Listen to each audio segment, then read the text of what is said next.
Buenos días, buenas tardes, buenas noches, depende del lugar donde nos estén sintonizando a través de este medio. Vamos a continuar con el tema El Mesías.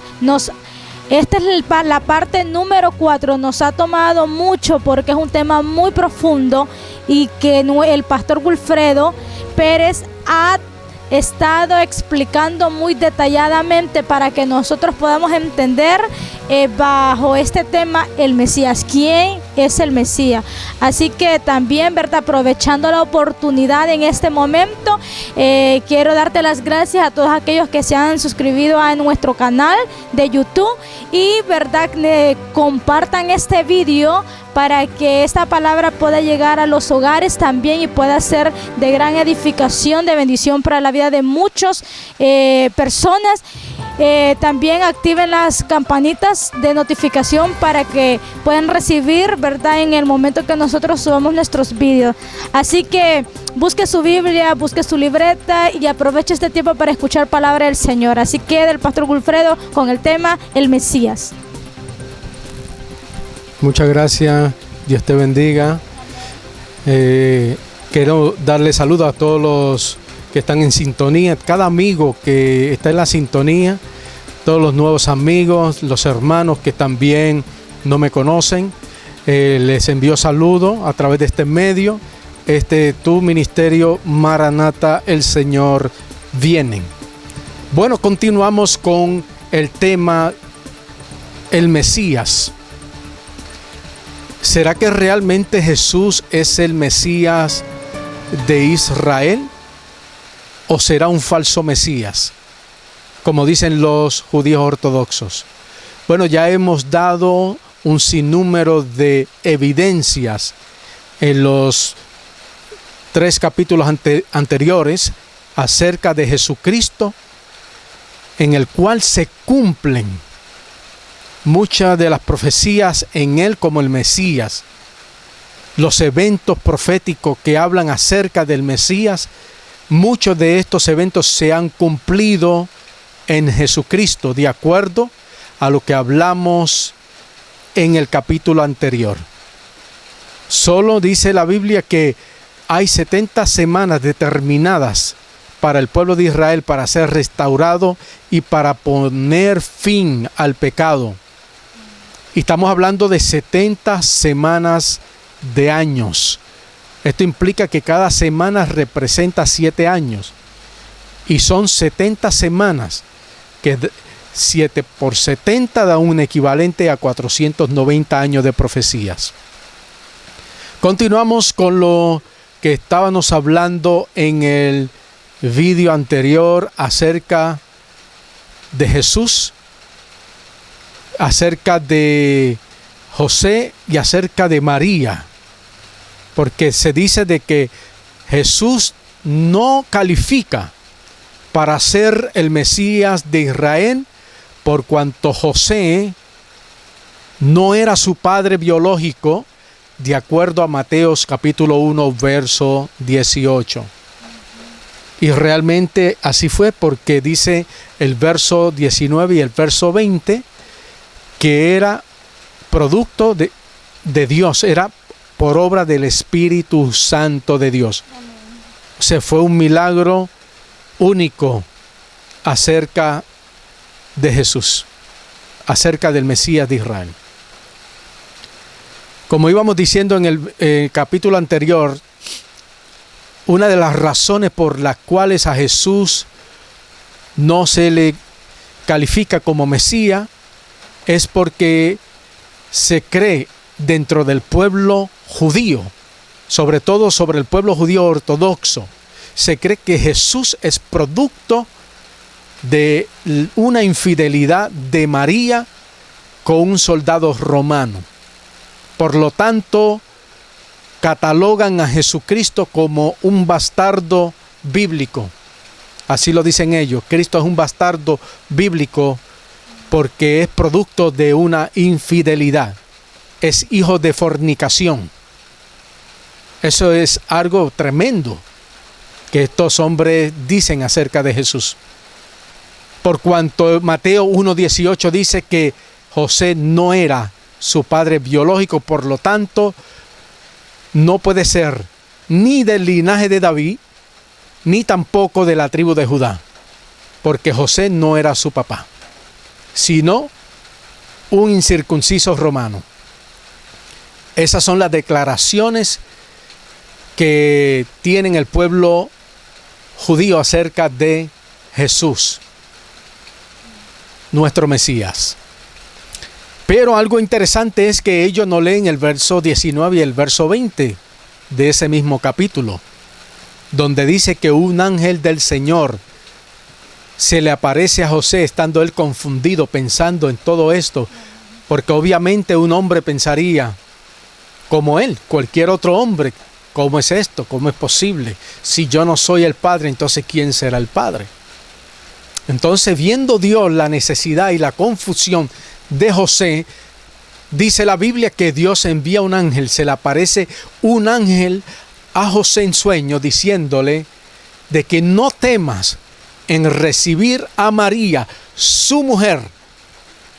En otras palabras, no temas en tomarla porque no es fornicaria, no te fue infiel, sino que lo que está en ella, en su vientre, fue por obra del Espíritu Santo de Dios.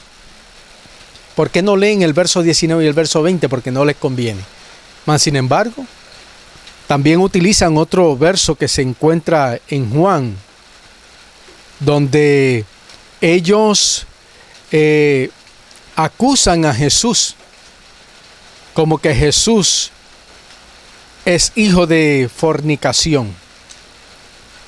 En Juan, en el libro de Juan, más adelante voy a estar dando la cita.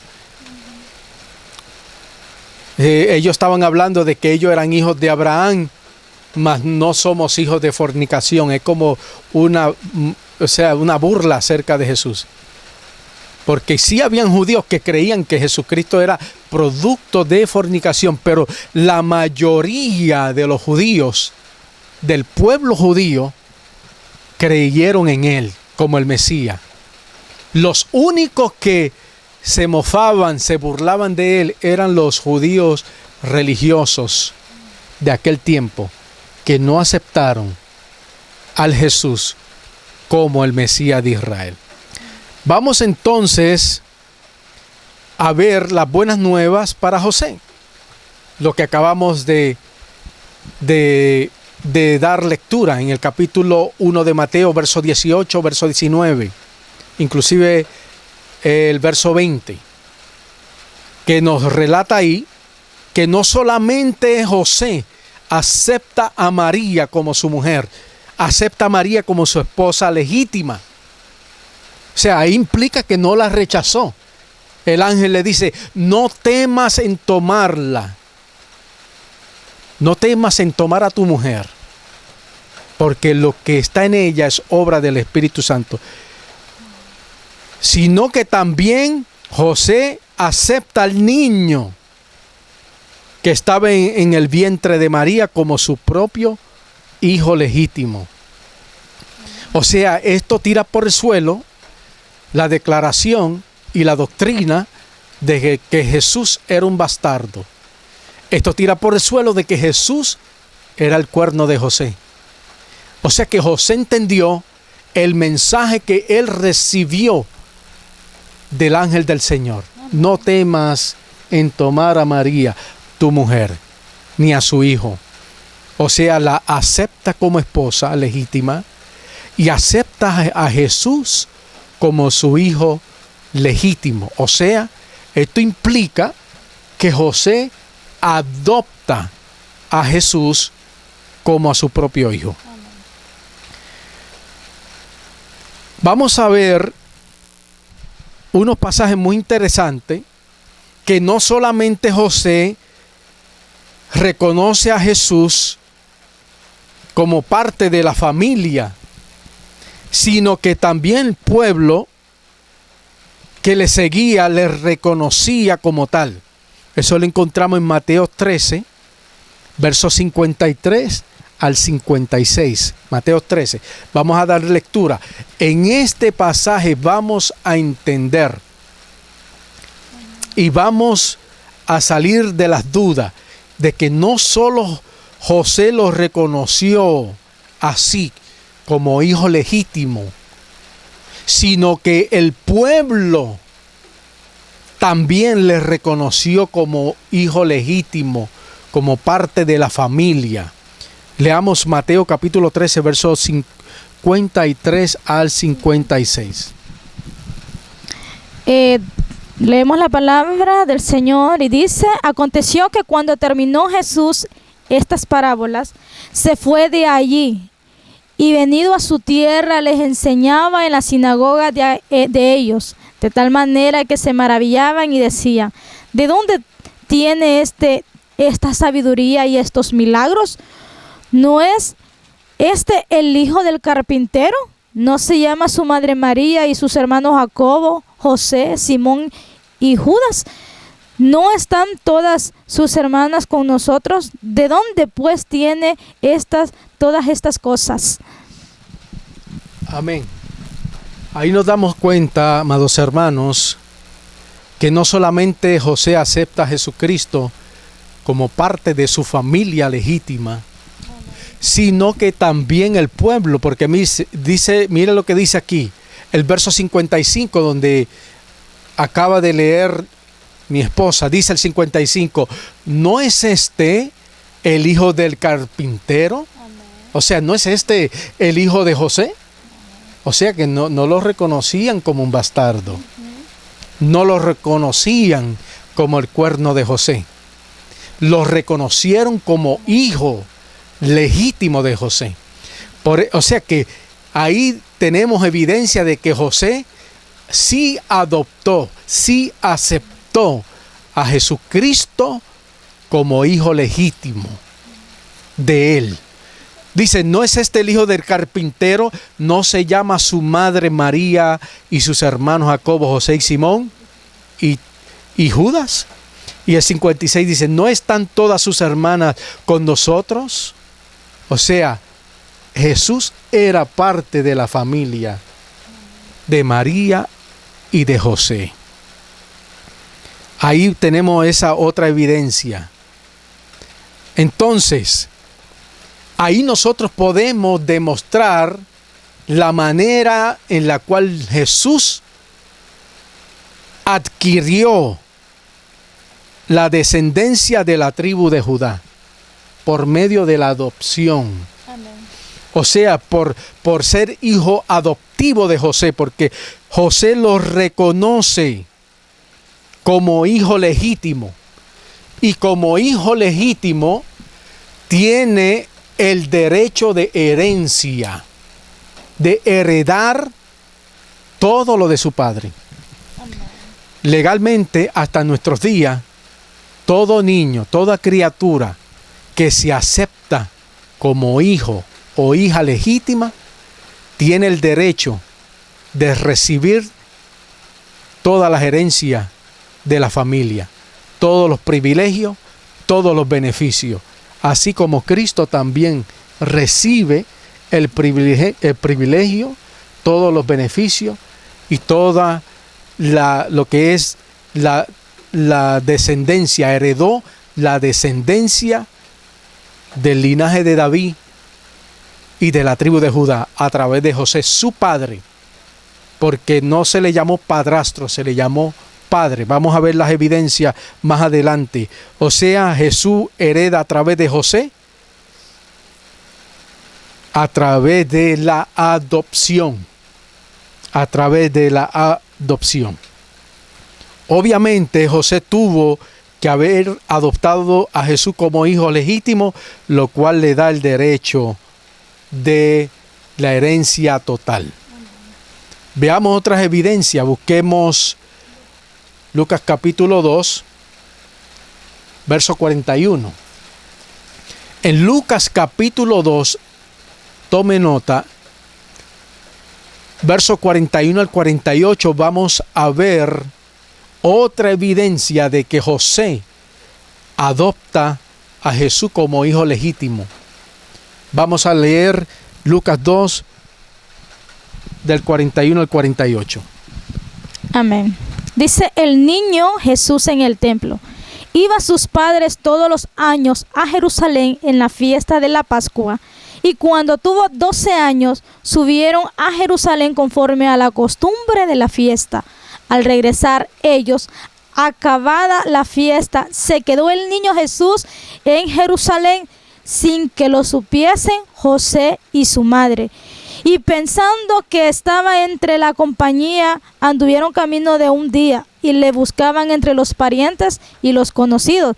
Pero como no le hallaron, volvieron a Jerusalén buscándole. Y aconteció que 3 días después le hallaron en el templo, sentado en medio de los doctores de la ley y oyéndoles y preguntándoles.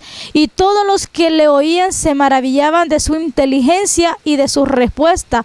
Cuando le vieron, se sorprendieron y le dijo su madre: Hijo, ¿por qué nos has hecho así? He aquí tu padre y yo te hemos buscado con angustia. Increíble. Ahí tenemos una evidencia más, amado amigo, amado hermano, acerca de que Jesús fue adoptado como hijo legítimo de José. Fue adoptado como hijo legítimo, con todos los derechos de un hijo, de herencia espiritual, herencia económica, de una herencia patriarcal, de descendencia del linaje de David y de la tribu de Judá.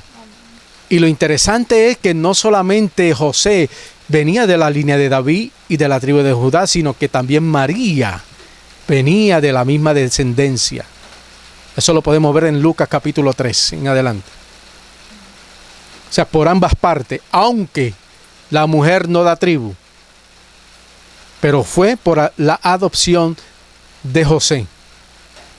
Cristo adquiere la herencia de ser del linaje de David, de la casa de David y de la tribu de Judá. Lo interesante es que donde comenzó a leer mi esposa, en el verso 41, dice: iban sus padres todos los años a Jerusalén en la fiesta de la Pascua. No dijo su madre y su padrastro, dijo sus padres. O sea que fue reconocido como un hijo legítimo. Y más adelante también, el 48 dice: cuando le vieron, estamos leyendo en Lucas capítulo 2, verso 48, donde dice: cuando le vieron a Jesús, porque estuvo 3 días en el templo, se le escapó a sus padres y se mantuvo en el templo hablando con los doctores de la ley, las grandezas de Dios. Dice que cuando le vieron se sorprendieron y le dijo su madre: Hijo, ¿por qué nos has hecho así?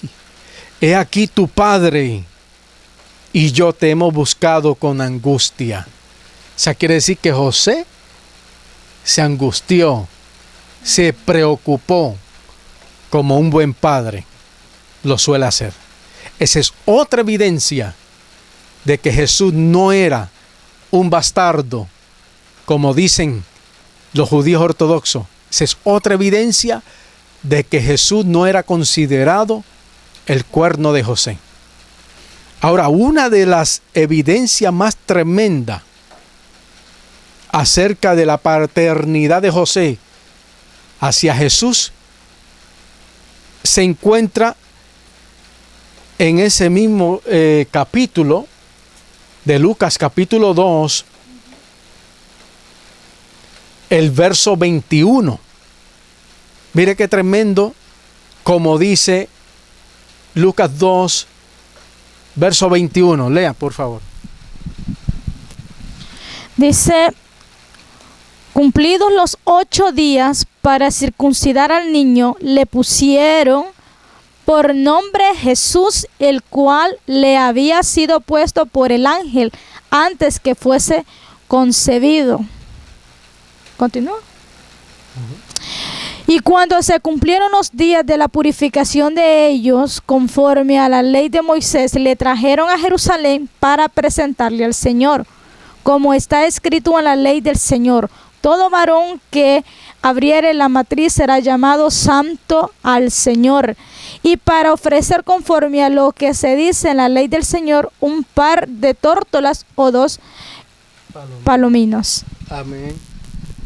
Aquí vemos otra evidencia, amado hermano, amado amigo, acerca de la paternidad de José hacia Jesús, juntamente con María.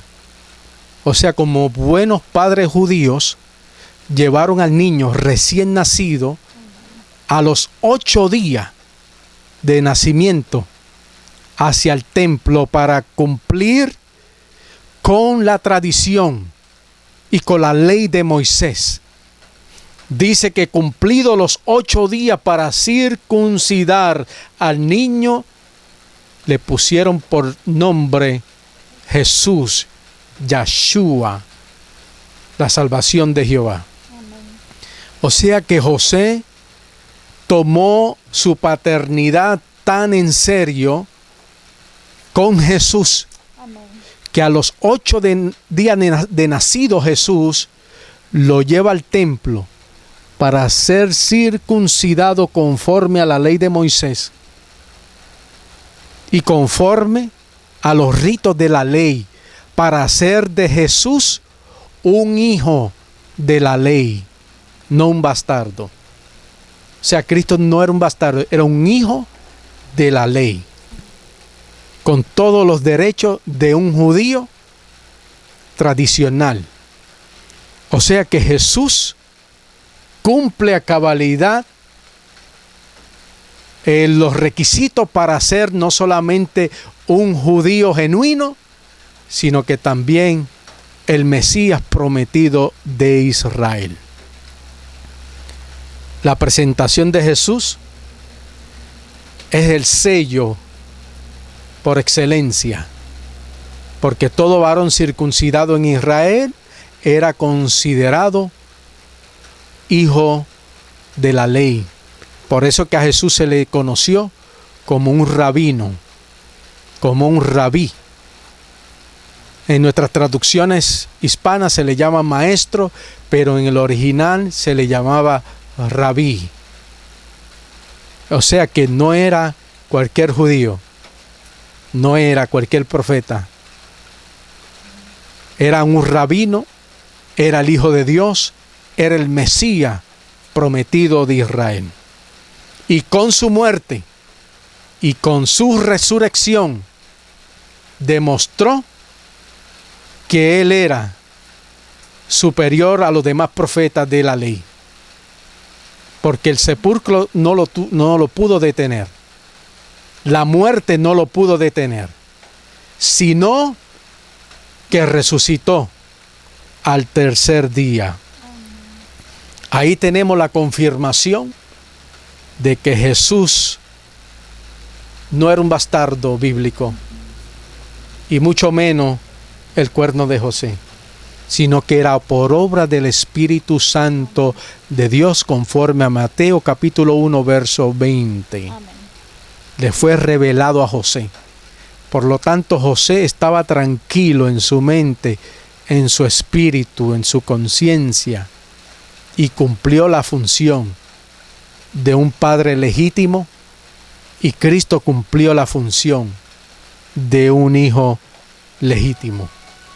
En conclusión, en esta ocasión, queremos resaltar que es cierto que Jesús no cumplió en su totalidad su misión de Mesías, conforme a todo lo que se ha escrito del Mesías, pero sí ha cumplido la mayoría de las profecías que hablan acerca del Mesías, y ya le hemos compartido en los primeros 3 videos que hemos mencionado acerca del Mesías,